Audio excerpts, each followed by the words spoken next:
Salut salut, bienvenue pour un nouvel update lecture et j'ai cru que cette update lecture n'allait jamais voir le jour. Vous le savez si vous me suivez en vlog, fin avril et même, ouais non, je dirais les 3 dernières semaines d'avril, ouais c'est beaucoup, je n'arrivais pas à lire, mais vraiment c'était terrible, je n'arrivais pas à lire, j'avais perdu l'envie de lire, c'était horrible. Bon après j'ai pas envie de lire, je lis pas, c'est pas la question, mais ça fait bizarre quand t'es habitué à faire quelque chose et que t'y arrives plus. Tu le fais plus parce que juste t'as plus envie. Mais c'est du jour au lendemain, comme ça, sans aucune raison, sans aucune explication. Franchement, c'était terrible. Mais j'ai fini par réussir à lire et j'avoue que ma palle du mois de mai m'a pas mal aidé pour ça. J'ai mis que des livres que j'avais vraiment envie de lire dans cette palle. Bon, une ou deux exceptions près. Mais du coup, vraiment, ça m'a aidé. Et du coup, j'ai enfin. Alors vous voyez pas la différence parce que j'avais de l'avance sur les updates lecture, mais moi ça fait très longtemps que j'ai pas tourné d'update lecture, à part l'update graphique qui est sorti il y a pas longtemps et dans lequel j'étais habillée pareil parce que moi je viens de le tourner il y a à peu près 2 minutes. Mais moi ça fait très longtemps sinon j'avais pas tourné d'update lecture et j'avoue ça me manquait un peu. Parce que c'est un petit peu le but de la chaîne Booktube, de parler de bouquins et de partager sur des bouquins que je viens de lire en fait. Bref, ne divagons pas, je vous montre les livres. Le premier c'est pas du tout de la fantasy parce qu'il était pas du tout dans la palle du mois de mai, il est dans la palle, enfin il était dans la palle de mars-avril, donc du coup voilà. C'est Sexy Lawyer saison 3 affaires non classées de Emma Chase, donc c'est le 3e tome et le dernier tome, il y a un tome 3,5 je crois, mais il y a plus de. Enfin c'est un demi-tome, c'est une nouvelle en plus, c'est pas un vrai tome entre guillemets. Et dans cette saga on suit 4 avocats qui font partie d'un même cabinet d'avocats. Et du coup à chaque fois on a un personnage principal masculin qui est avocat et une personnage principale féminin. Une personnage, ça se dit pas, mais vous avez compris. Et il n'y a que 3 tomes alors qu'ils sont 4 associés parce que la quatrième associée, enfin la quatrième le quatrième associé, la quatrième associée, bref, c'est une avocate et elle fait partie, enfin elle est le personnage principal d'un des tomes d'avant. Vous avez compris. Ici on suit Brent qui donc est le dernier associé et clairement c'est le tome que j'ai le moins aimé, c'est le personnage avec lequel j'ai le moins accroché. Le personnage féminin qui s'appelle Kennedy ne m'a pas non plus particulièrement emballé et pourtant on parle d'un sujet qui me touche particulièrement, c'est pas du positif mais bon c'est la vie. En fait Brent et Kennedy étaient au lycée ensemble. Et il se trouve qu'ils sont meilleurs amis, ils sont voisins depuis qu'ils sont nés, ils sont meilleurs amis depuis toujours. Et quand ils sont rentrés au lycée, lui était le sportif, enfin je sais pas trop s'il était sportif parce qu'il a été amputé d'une de ses jambes, donc je sais pas trop vraiment s'il était sportif, mais il me semble que oui. Bref, en gros c'était le gars populaire, le gars, tu vois, voilà, les films américains, tout ça. Et elle, c'était pas du tout la chef des Bom Girls, la fille populaire. Pas du tout. Elle était considérée comme moche et pas assez bien par ses petits camarades charmants, n'est-ce pas? Ils sont quand même restés amis, mais en gros, il évitait de traîner avec elle devant les autres parce que sinon, il allait se faire critiquer. Super génial, vous me direz. Et du coup, il y a plein de situations comme ça qu'ils n'ont pas vues de la même manière. Lui, s'est pas forcément rendu compte. Alors, je trouve que cette excuse est l'une des pires qui puisse arriver. Ah, je savais pas, j'ai pas fait exprès. Comment ça, tu savais pas, t'as pas fait exprès de ma gueule ou quoi? Enfin bref, c'est une excuse que je ne tolère pas, que je ne supporte pas. J'ai moi-même été harcelée quand j'étais au lycée. Je sais ce que c'est, je sais ce que ça fait. Et c'est à cette période-là que j'ai appris et que j'ai compris que ne pas choisir de camp dans ce cas précis, ça veut dire rejoindre passivement la majorité et donc au final choisir un camp, vous voyez, enfin, et en gros c'est exactement ce qu'il a fait. Lui il avait l'impression qu'il choisissait pas de camp parce qu'il était quand même ami avec elle mais qu'il le montrait pas, alors qu'en fait aux yeux de tout le monde il était contre elle, vous voyez, enfin, je mets des guillemets parce qu'il était pas vraiment contre elle, mais bref, du coup cette excuse là, pourquoi pour moi elle ne marche pas. Et donc voilà, ils se sont un petit peu séparés sur une embrouille et tout, un truc vraiment pas ouf qui est raconté dans le livre. Et ils se retrouvent des années plus tard. Il se trouve qu'elle est devenue procureure entre temps et donc ils vont s'affronter au tribunal. Et elle voit ça comme sa vengeance. Genre vraiment, elle a décidé qu'elle lui ferait pas de cadeau au tribunal.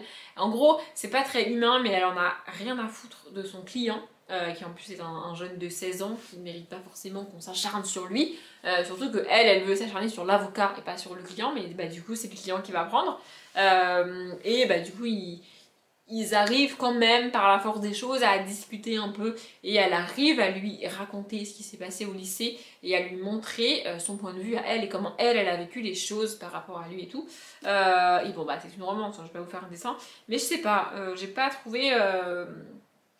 En fait, ce qui m'a manqué pour vraiment aimer la romance, contrairement aux deux premiers tomes, c'est que j'ai pas accroché avec le personnage principal masculin. Ça vient peut-être du fait que son rôle quand il était au lycée n'était pas dingue, je sais pas à quoi c'est dû. Mais pour vraiment aimer une romance, je l'ai déjà dit je ne sais pas combien de fois, j'ai besoin de m'attacher réellement au personnage masculin. Et là, c'était pas le cas. Du coup, pour moi, il est moins bien que les deux premiers, mais il est quand même très cool. Et puis je l'ai fini, donc je ne l'aurais pas fini sinon. Et j'écoutais Lips of Angel de Hinder pour cette saga. Les 3 livres suivants, je les ai lus sur le week-end d'Amil et là je vous avoue que je ne connais plus mon planning de vidéos par cœur, donc je ne sais pas si le vlog du week-end d'Amil sera sorti pour vous ou pas. S'il est sorti, je vous le mets en barre d'infos. S'il n'est pas sorti, ça devrait pas trop tarder. Voilà. Donc j'ai lu sur ce week-end d'Amil, enfin lu, essayez de lire le monde secret de Sombre Terre, le tome 1, Le Clan Perdu, de Cassandra O'Donnell. J'adore Cassandra O'Donnell, mais en jeunesse, définitivement, ça ne passe pas. C'est la deuxième saga que j'essaye en jeunesse de l'autrice, et c'est la deuxième saga qui ne passe pas. J'ai adoré La Légende des Quatre, j'adore Rebecca Keane, mais ce tome-là, là, c'est la jeunesse, vraiment, j'y arrive pas. C'est pas possible. On suit un jeune garçon qui est orphelin, qui a été recueilli par une famille, et qui parle et qui voit les fantômes et qui leur parle. Voilà, et puis en parallèle on suit une jeune fille qui vient a priori d'un autre monde, on ne sait pas lequel, on ne sait pas pourquoi, et qui veut entrer en contact avec Victor, j'ai dit qu'il s'appelait, oui. Mais voilà, j'ai pas été énormément loin, enfin j'ai lu 55 pages, il en fait 200 je crois, un truc comme ça. C'est ça, il fait 202 pages précisément, donc j'ai lu le quart du bouquin. Et franchement, je trouve ça... En fait, je trouve ça mou, un peu lent. Alors, Cassandra O'Donnell n'a pas une écriture très rapide, entre guillemets. C'est-à-dire qu'elle prend le temps de présenter les personnages, de mettre les univers en place et tout.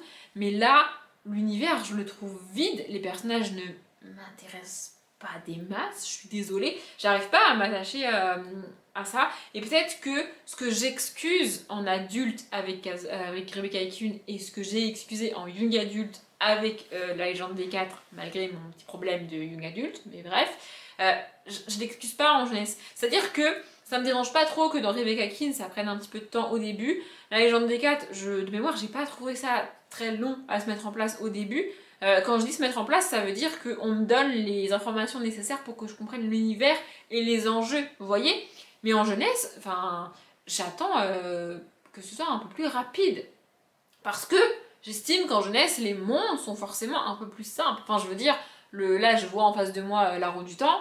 L'univers de La Roue du Temps, ça n'a rien à voir avec Sombre Terre, évidemment, parce que c'est de la jeunesse et que La Roue du Temps, c'est de l'adulte. Donc, dans un univers adulte, tu peux prendre un peu plus de temps pour mettre les choses en place, pour mettre les personnages en place. En général, il y a beaucoup plus de personnages, il y a beaucoup plus d'enjeux, il y a beaucoup plus de méchants et de gentils, et puis des gens qui sont au milieu. Enfin, c'est extrêmement complexe de mettre en place un univers de fantasy ou de fantastique adulte, une adulte un peu moins. Mais j'estime qu'en jeunesse, ça devrait pas être si long, en fait. Et j'ai pas de patience. Clairement, j'ai pas de patience avec la jeunesse. Si ça ne démarre pas au bout de 50, 60 pages, moi, je lâche l'affaire. Vraiment. Et le seul cas où je peux tolérer que ça mette un petit peu de temps, c'est si j'accroche direct avec les personnages. Et là, c'est pas le cas. Là, vraiment, je trouve ça mou. Il y a Le Collège Maléfique aussi que j'ai bien aimé, de la même autrice.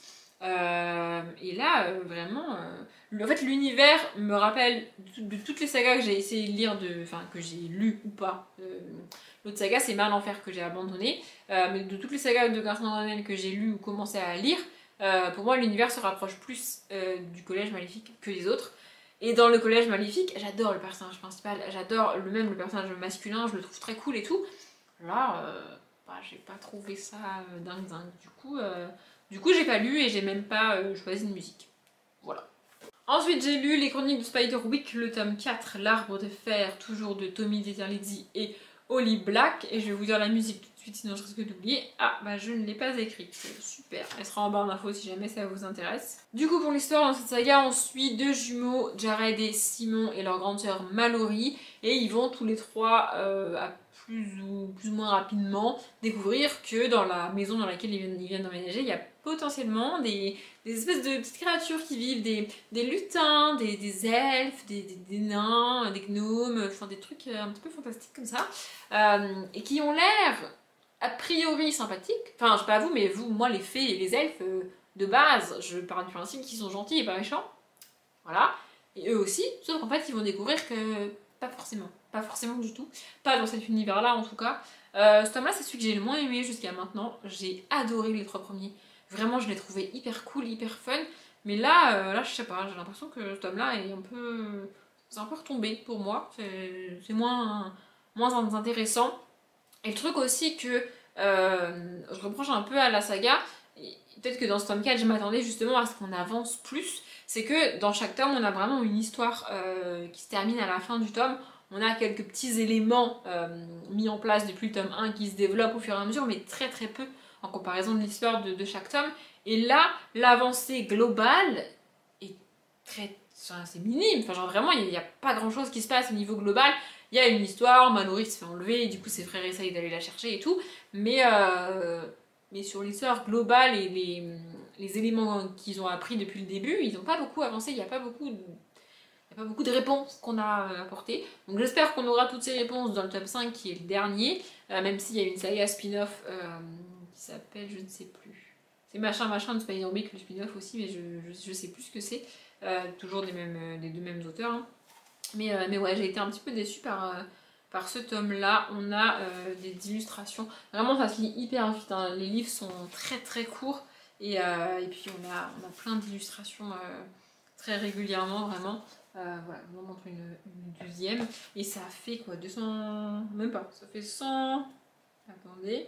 Ça fait 135 pages. Donc vraiment, ça se lit hyper bien. Pour les enfants, ça doit être génial. Mais ouais, moi, ce tome-là, en fait, je m'attendais à plus. Et du coup, bah, je suis un peu déçue. Ça, c'est la carte de l'univers, entre guillemets. Après, c'est du fantastique, hein, c'est pas de la fantaisie. Mais ouais, je suis globalement déçue par ce tome-là. Mais du coup, j'espère en fait, j'espère avoir vraiment toutes les réponses que je veux avoir dans le tome 5 quand je le lirai.